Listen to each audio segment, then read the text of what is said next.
tassa bhagavato arahato samma sambuddhassa.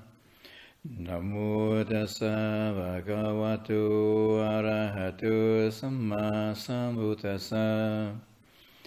Namo tassa bhagavato arahato samma sambuddhassa. Buddhaṃ Dhammāṃ Saṅghāṃ Namasāmi.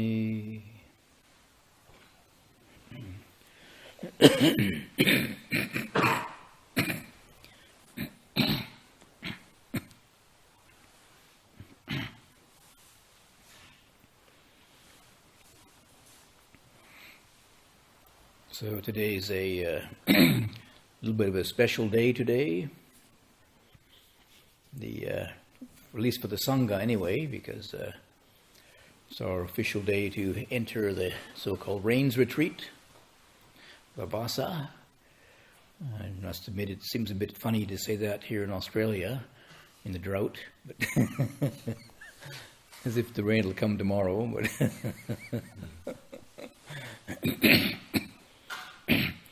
little more reasonable to say it in a place like England or somewhere where it rains a lot, but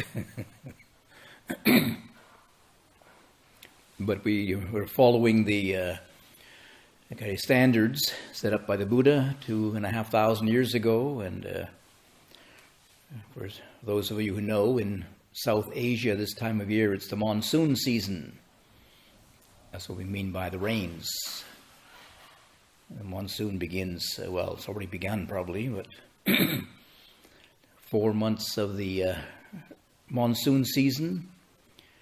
And in the Buddha's time, there was, as people know, when it rains, the plants start growing.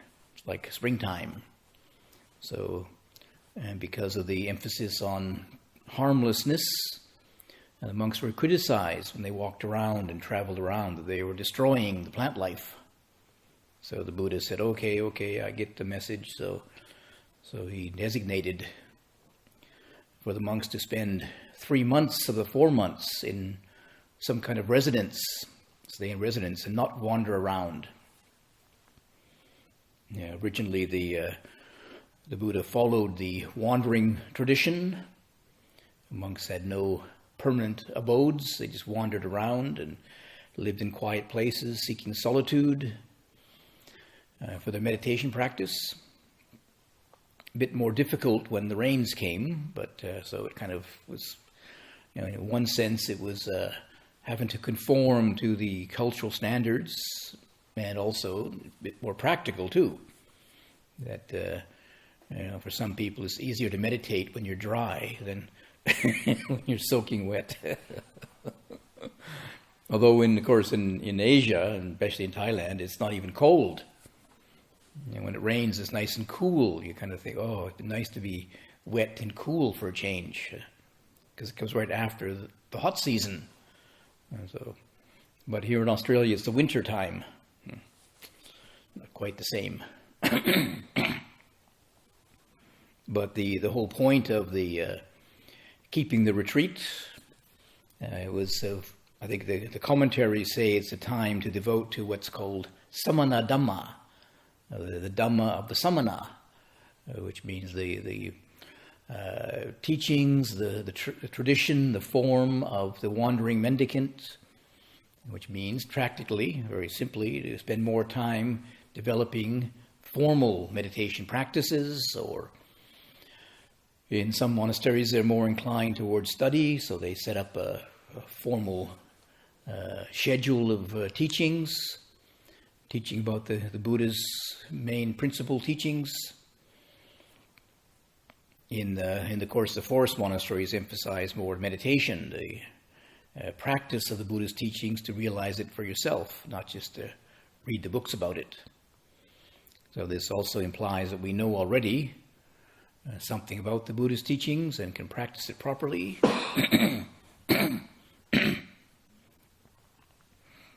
And there would be also maybe some guidance by the teacher, so that people, as they're developing their own practice, they also can get some feedback, they get some input I mean, people have maybe they have their own particular practice, even if it's well established, but sometimes it just becomes a bit stagnant, becomes a bit stale. I see there's two sides to meditation practice, or practice in general. One is a continuity of the, you can say the regular exercises, but the other side of it is to be able to get some new input as well.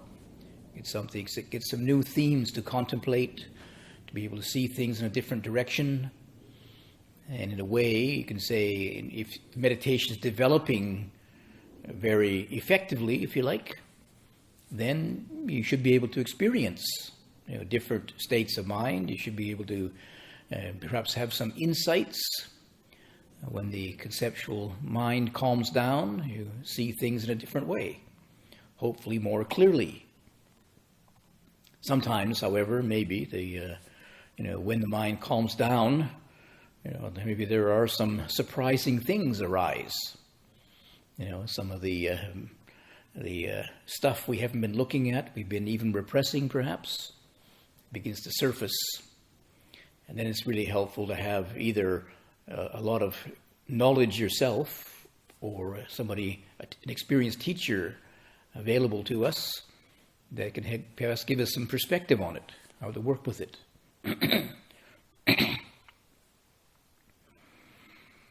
In Ajahn Chah's monasteries, I mean, he gave more emphasis, at least when I was staying with him anyway, he gave much more emphasis to what we call everyday practice.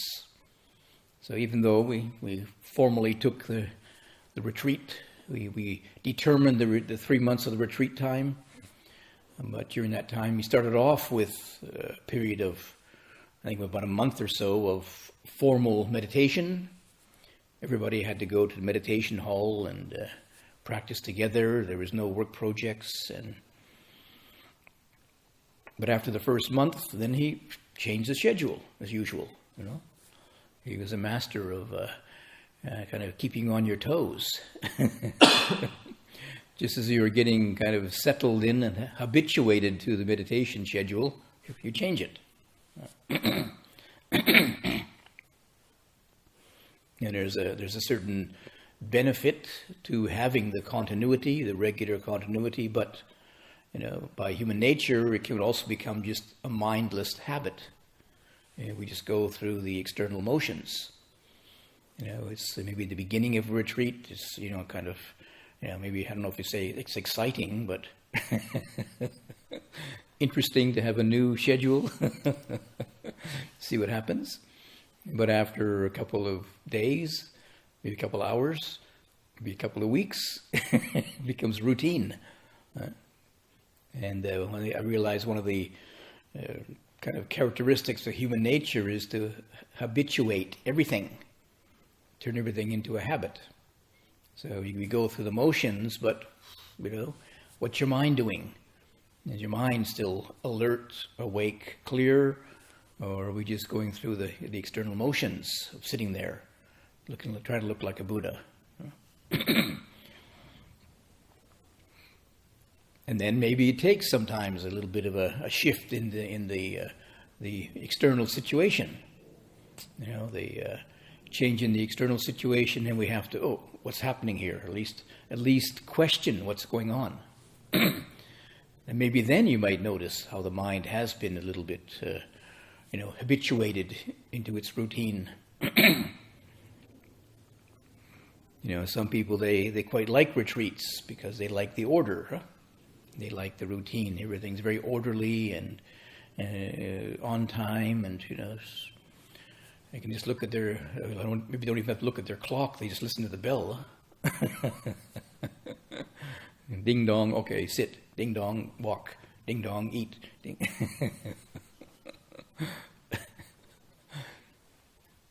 Others maybe find it very hard because they aren't used to, slotting themselves into a particular routine. When I was first in Thailand, I just wanted to, I thought I knew about meditation, so I just wanted a quiet place to do my own practice. And it was, it worked for a while. It was very, very helpful. I was I think I was quite diligent, getting up myself. I didn't have to listen to the bell. But after a while, the kind of, I would say, excitement died down. More like my motivation kind of dried up a little bit. Yeah. And then after a while, I realized what happened is I was really just practicing on my own terms. When I felt like sitting, I would sit. When I felt like walking, I walked. When I felt like going for a walk in the forest, went for a walk in the forest. I don't know if I was fooling myself, but I did think that I was being mindful at least. But after a while, especially the formal part of the exercises became more and more difficult. There wasn't the same level of calm that one had experienced before. The sitting became more distracted, and so it became hard work. So when it became hard work, I found something else to do. So basically, I was doing less and less of the formal exercises. And there is, the Buddha did recognize, of course. He did encourage people to do the exercises. Here's some of the scriptures. The Buddha points out, the real, the dangers, say, of the worldly life and the benefits of spiritual practice. And then he says, well, here are, the roots of trees. Here are quiet forests. Meditate. Don't waste your time. Don't have regrets afterwards. And even though we know that, sometimes still, easier to find excuses. At the same time, he realized that, that people can do, as it were, the formal exercises, but unless we have the right knowledge, the right understanding, the right view, maybe it's a waste of time too. And so it means it can be very helpful to have a little bit of a, say, experimental attitude.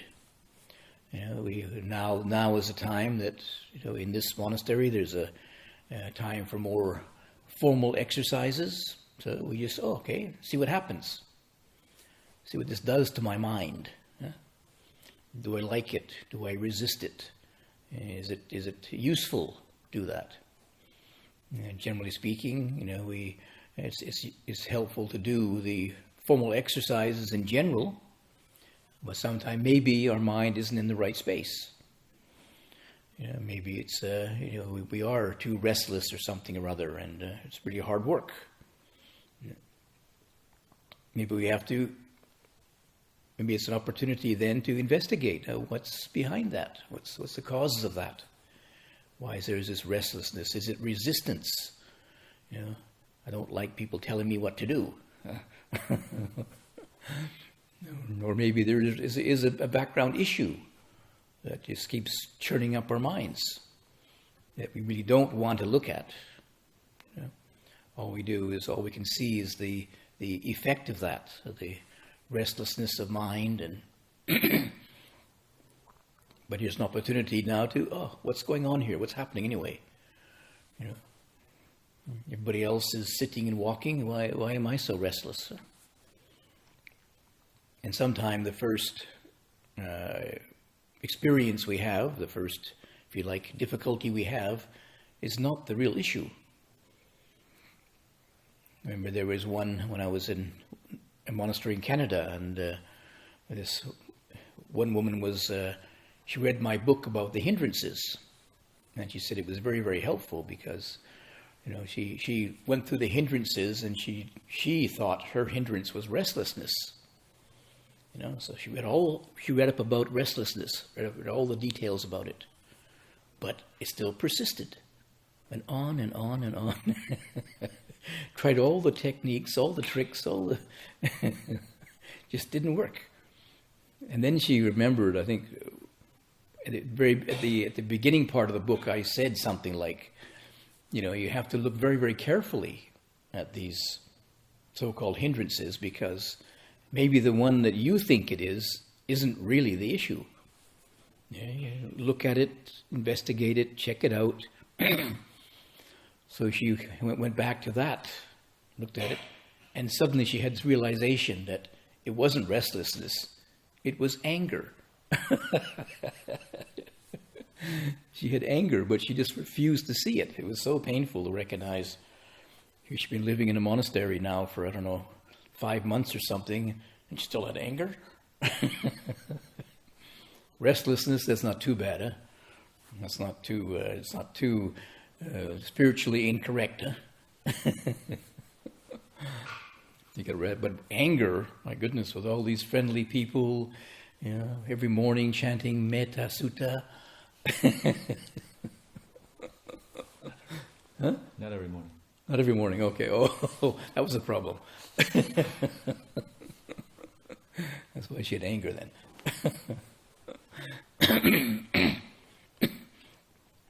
But then the realization, that's the anger was there, and that was causing her restlessness. So, the restlessness was a result of something much deeper. And of course, probably you can acknowledge, if you acknowledge that you have that, that kind of really a bit tricky and a bit ugly anger or something, it's a bit hard to acknowledge it. It's easier to acknowledge the restlessness. Yeah, right. Just that, But anger. Now, what's behind that? What am I angry about? And really, if you begin to look at it, we all have, unless we're enlightened already, we all have some anger of some kind. Or somewhere, don't want to insult you or anything, or accuse you, but I think it's just being practical, huh? We have to acknowledge our greed, hatred, and delusion, huh? Or are you already enlightened? Huh?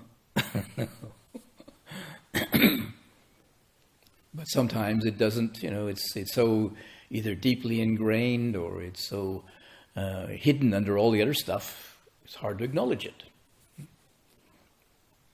But perhaps what we can notice is its expressions, its effect, restlessness, annoyance, maybe rigidity, maybe fear or something. What's behind that? We're afraid of our anger. We think fear is the issue when we try to get rid of that, but unless we get down to the root, it's not going to make that much difference. But on a retreat situation, there's a possibility then to, just changing our routine, for example. And ideally, as you say, changing our routine to perhaps a more skillful one. Using more of our time for, spiritual exercises rather than personally, for doing our personal stuff. We surrender ourselves to this particular form now, trusting the wisdom of the Buddha. He did say, the meditation practice is useful. Yeah. Well, let's try it. See if it really is useful or not.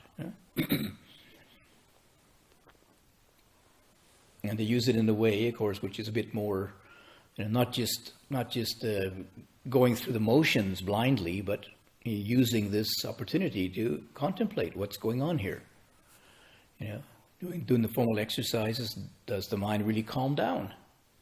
Does it really lead to calmness of mind, a clarity of mind, or does the mind just get more dull? For some people, and at some times, and they do the formal exercises and they just drop into some dullness. And maybe, that's very interesting. Why is the mind dull? Because I don't want to see something. Or maybe it is, something more practical. Just, our health is not very, very good or something, and we don't get enough exercise. Sitting too long, and we get constipation or something.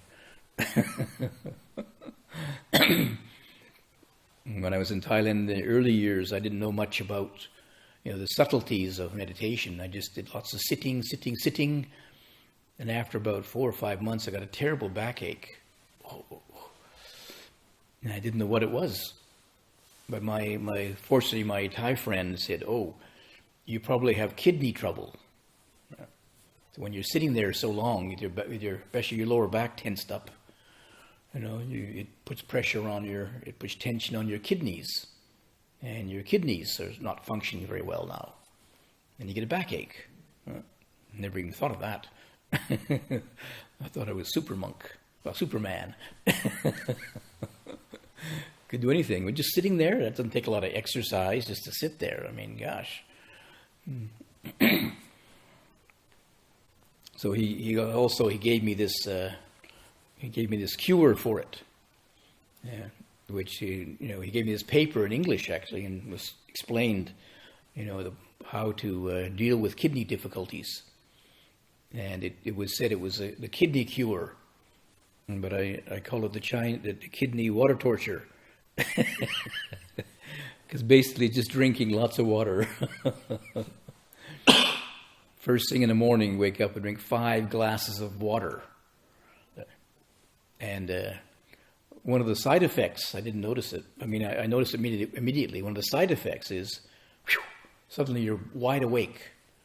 And I think it must be because your kidneys are trying to flush out all this water, so your circulation increases. That and the fact you have to go to the toilet every half hour, you don't fall asleep. So 4 o'clock in the morning, I drank my 5 glasses of water, and wide awake.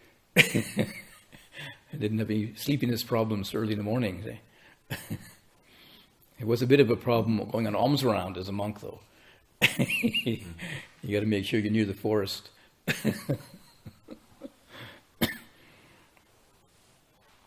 But when one gets to become more aware of and knowledgeable about the body-mind, the different experiences we have, and learning how to deal with the body more skillfully, more wisely.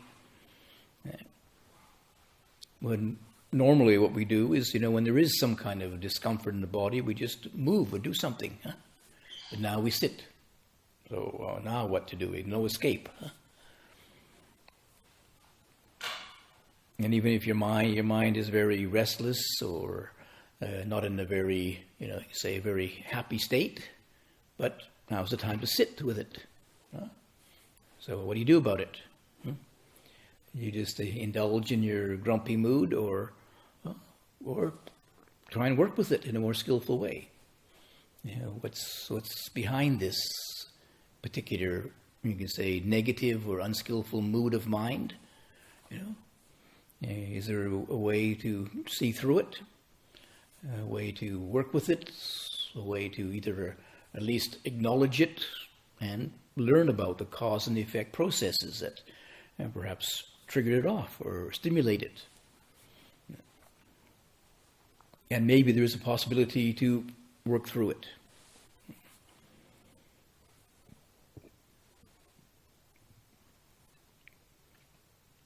But the retreat situation, of course, is just a possibility, just an opportunity. It's about we are the ones who need to make the most of it.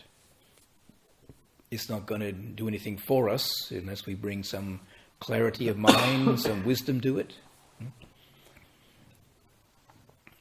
I used to, when I was first in Thailand, I just thought, all I have to do is find a quiet place and sit there quietly for not too long and get enlightened. Then I can go home. But the problem was that I brought myself with me. I found a quiet place and a nice little hut I had, and some food, and the winter. No, it was actually the hot season when I went to Thailand first. But anyway, nice climate. But the only problem was I had myself with me. Couldn't take a holiday from myself.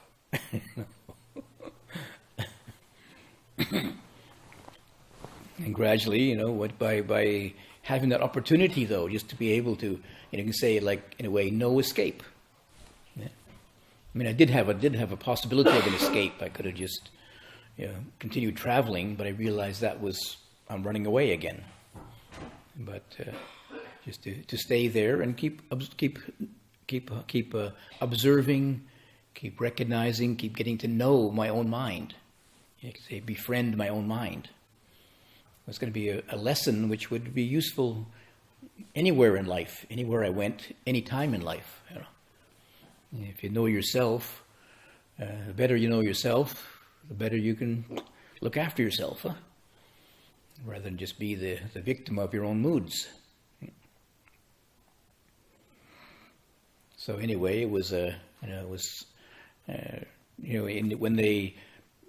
the university when I learned about Buddhism, it just said, there's the Eightfold Path. You follow the Eightfold Path and you get enlightened, you see. Just Sila, Samadhi, Panya, and enlightenment, just like that. They didn't talk about all the problems you face. Sila, Samadhi, and confusion and doubt and worry and fear. And where's the enlightenment? Of course, if they told you that part, they would probably nobody would practice it.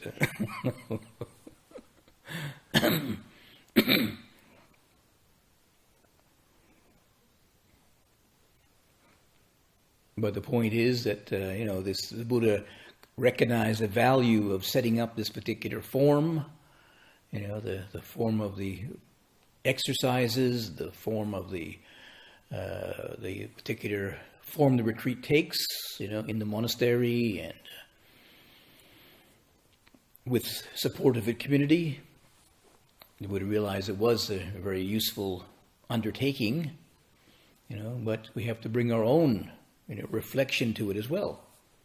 Not just to kind of put ourselves into it and cross your fingers, hope for the best, but to bring our own awareness to it and reflective capacity. What's going on here? What's happening here?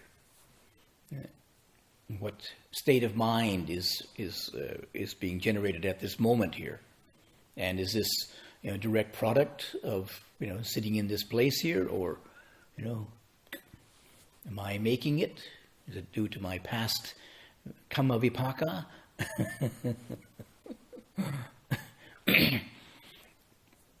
Probably it's got a little bit of each element in it. In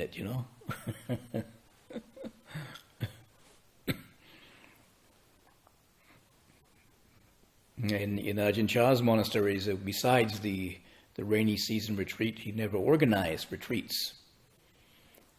But because just living in the monastery was the retreat, if you like. And the whole, effect or benefit of retreat is sort of to retreat from the normal, your normal lifestyle. And we set up our way of living according to my own personal likes. As best we can, we choose our lifestyle. And many times it just shelters. It just kind of, it's self-affirming, self-supporting, increasing, encouraging all the time. And we do the things we like. And then we say, oh, yeah, I'm really great. The things I like are the things I'm good at, and they support my yes. And then going on a retreat, it's like removing yourself from that familiar environment, and then what happens? I'm sure there are a lot of people who you just mention the word retreat, and they'll probably be terrified. What? No television? No mobile phone? What'll I do with myself? You might even observe yourself. You might even learn about yourself. Oh, how terrible. Might learn something about yourself. No, I can't. But it's not just a matter of learning about the self. I mean, the Buddha's given, very, kind of very, very detailed tools to use, practices to develop. And we're very fortunate to have, such a detailed path of practice. Many people, maybe they have some aspirations to, say, be enlightened or something or other, but, it's the Buddha himself, having to make his own way towards the realization of Nibbana. He struggled for a long time. He would say, sort of historically speaking, 6 years, made a lot of mistakes. Imagine if you had to make all those mistakes of all that self-mortification. Huh? No thanks. Years of fasting and sweating in the sun and freezing in the cold, The Buddha did all that stuff and he realized, hey, this isn't the right way, folks. Yeah. So he saved you a lot of useless effort. a lot of unnecessary pain, before he found the middle way. And the other side of it is, people who are lost in sensuality, they could just drift in sensuality forever, and think they're really having a good time. Yeah? I mean, in a way, in one sense they are, comfortable, but they aren't really facing the real issues of life. Maybe until they're on their deathbed and realize, what happened to my life? Just had a good time for 60, 70 years. Oops. Now it's going to come to an end. Uh-oh. I'll have to leave all my toys behind. A real tragedy. Or if you get used to it step by step, just recognizing, this, to leave this body behind. Huh? Well, it's getting a little bit decrepit anyway, so no big loss.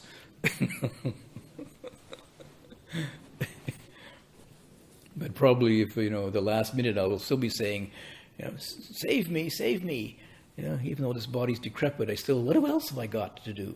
What else have I got to hang on to?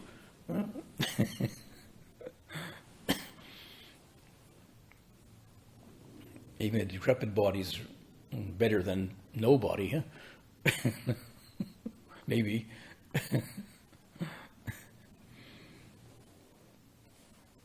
It's more like the fear of not knowing what's behind, what's otherwise, what's it going to be like without a body, or being with a rotten body.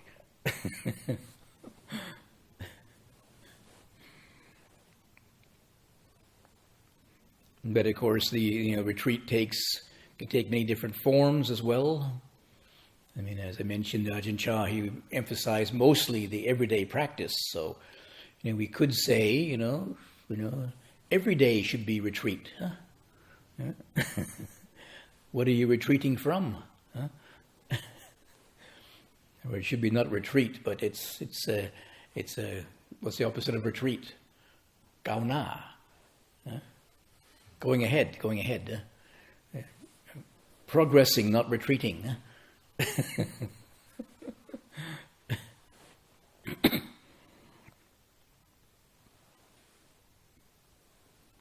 But just being able to, see the mind and body in a different, situation, particularly, you could say in one particular way, it's under pressure, to kind of not just following our own particular schedule, but, having to put ourselves into this form, When I first heard about Wat Buddha Dhamma, when I was living in Thailand, when I heard about it, they always emphasized the strictness of it. Wat Buddha Dhamma is very strict, all these Vinaya regulations and group practice and morning chanting, evening chanting, and I thought, oh gosh, I want to keep away from that as much as possible. So I managed for 2.5 years anyway. And then when I went there, I realized, actually this is what would be beneficial for me.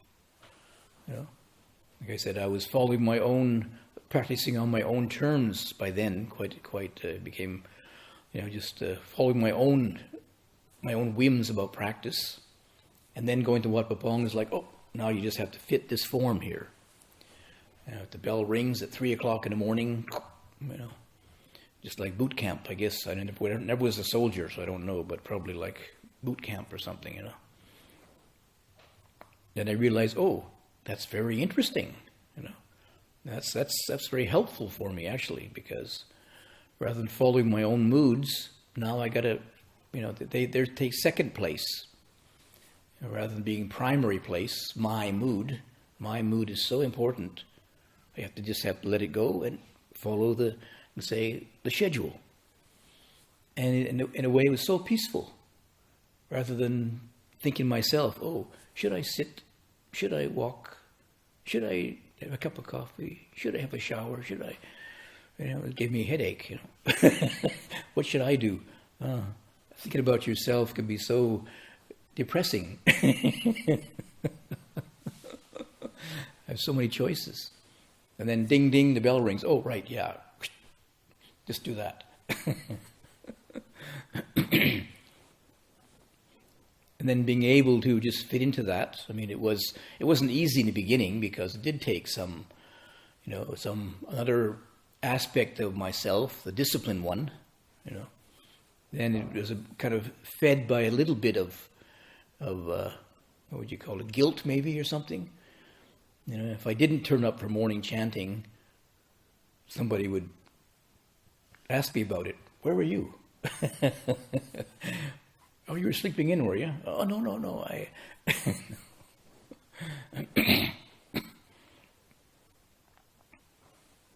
But then it was very helpful to be able, and then of course it was also useful to have Ajahn Chah's and Ajahn Sumedho's teaching, just observe what's going on, Who is being annoyed? Huh? What part of yourself is being annoyed? What part of yourself is angry or frustrated or whatever, When you're following your own routine, you don't ask yourself those things. You say, who's feeling good? You don't say who's miserable. You say, who's feeling happy? Because that's all you want to see, that happy self, you see. Yeah. But then when there is that, I don't want to be here at 4 o'clock in the morning. Bell rang at 3 o'clock, meeting at 4 o'clock. I don't want to be here at 4 o'clock in the morning. Yeah, who's being grumpy? Who's being irritable?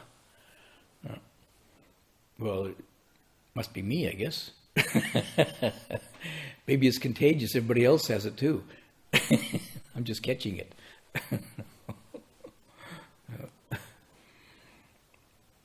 And then why is that? Why is there that? Is it really so terrible? Just being sitting there in a mostly warm environment. I mean, it was a little bit more difficult in the hot season. It wasn't just warm; it was sweaty. Sitting in a puddle of sweat and feeding mosquitoes and.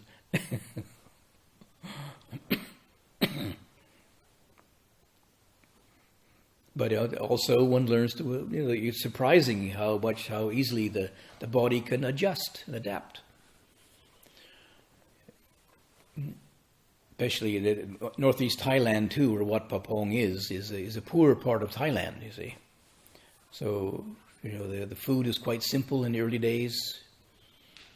Sometimes I looked at my bowl, the food we had, and there's no protein, there's no vitamin C, there's no vitamin B, there's no vitamin A, there's no vitamin D. How can I live? But we did.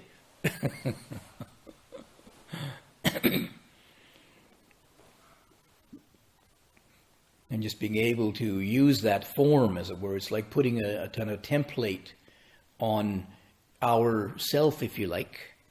So we can look at the self. Sometimes it's screaming, sometimes it's squirming.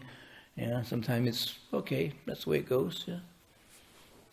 But it's like putting yourself under the microscope and seeing it in all kinds of different situations. Whereas practicing on your own terms, you usually never would voluntarily face those situations. You just do whatever you feel like makes you happy, you see. You don't realize that you're just being led around by yourself. Your own personal desires and likes and dislikes. And it's very, very, it's a very ephemeral thing. Your likes and dislikes change. It's not ultimate reality. But just being able to investigate that, oh yeah, there's this, and then many times you can see there's this kind of cause and effect relationship there. The reason I feel irritable today is because, I don't like it. I remember my mother said, "Get enough sleep, dear." You have to get your beauty sleep. Well, a few times I'd quote my mother, actually. I can go to the abbot and say, my mother said I should get 8 hours sleep,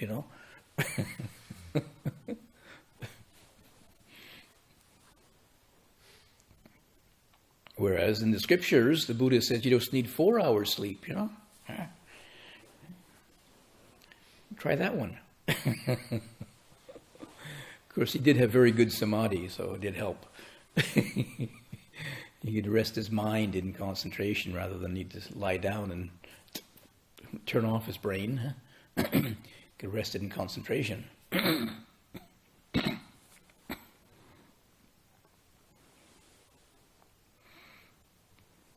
But what we can learn from the retreat situation, of course, it's important to be able to use that in all situations.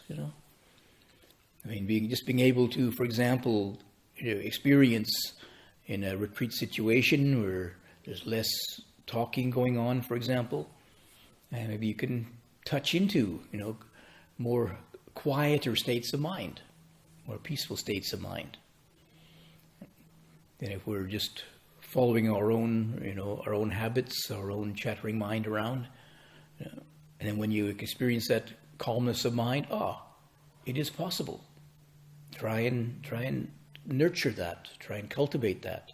Take it with you wherever you go now, not only when you've been sitting there for half an hour in the meditation hall, but take it with you.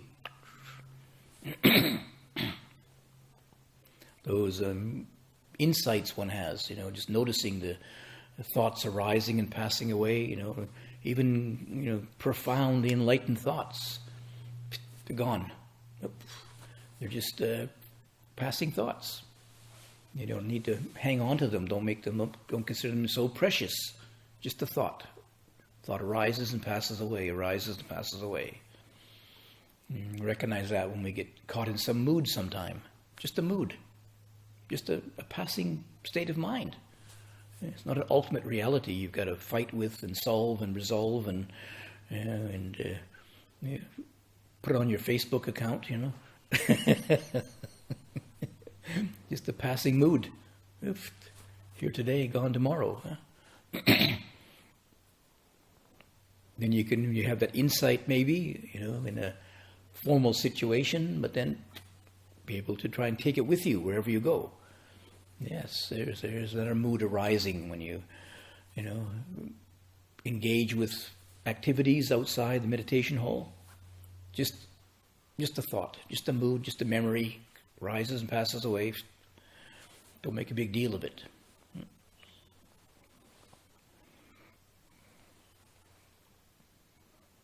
So in the retreat situation, it's an opportunity. It's an opportunity to put ourselves in a new situation and see what happens.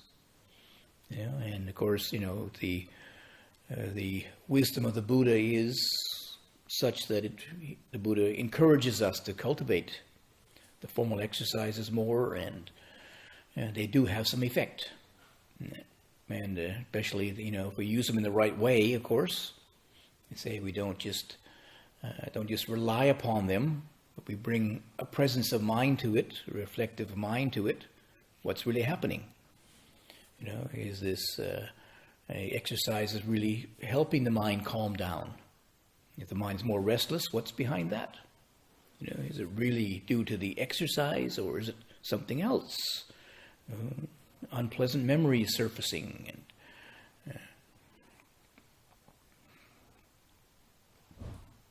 and once we begin to get some, familiarity with our own states of mind, then it becomes a little bit more easy to deal with them. We don't have to keep running away from them all the time, but we can actually approach them, maybe even engage with them. Yeah. Using the opportunity, especially the exercises and focusing attention on the breathing, help calm the mind. It provides the right environment now for a clearer seeing what's really going on in this body-mind. Not necessarily how I like them to be or want them to be, but how it really is. Yeah. The way things really are. And the more that we cultivate that, we can begin to see more clearly through the illusion of our own self-images and our own self-ideas and our own self-supporting views and opinions. But many times it takes, some persistence and continuity in the practice to be able to cultivate that foundation of practice then. So this is the beginning of the rains retreat. At least the retreat begins. I don't know when the rain begins.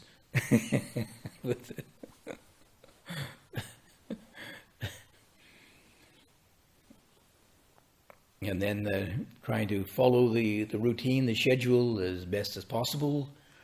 And then, we put ourselves into it, put some effort into it. And basically, the more effort we put into it, the more we can be able to see some results from it. And this is really up to each one of us to, try to use the opportunity as best we can, because not always have the opportunity. Sometimes the situations don't always come together, especially for, that we have this particular place here and we have this supportive environment, and never know what, when the world comes to an end, So be ready for it. So I think I better pause there, leave this for your reflection this evening. Now let us express our appreciation of this Dhamma talk. Sadhu.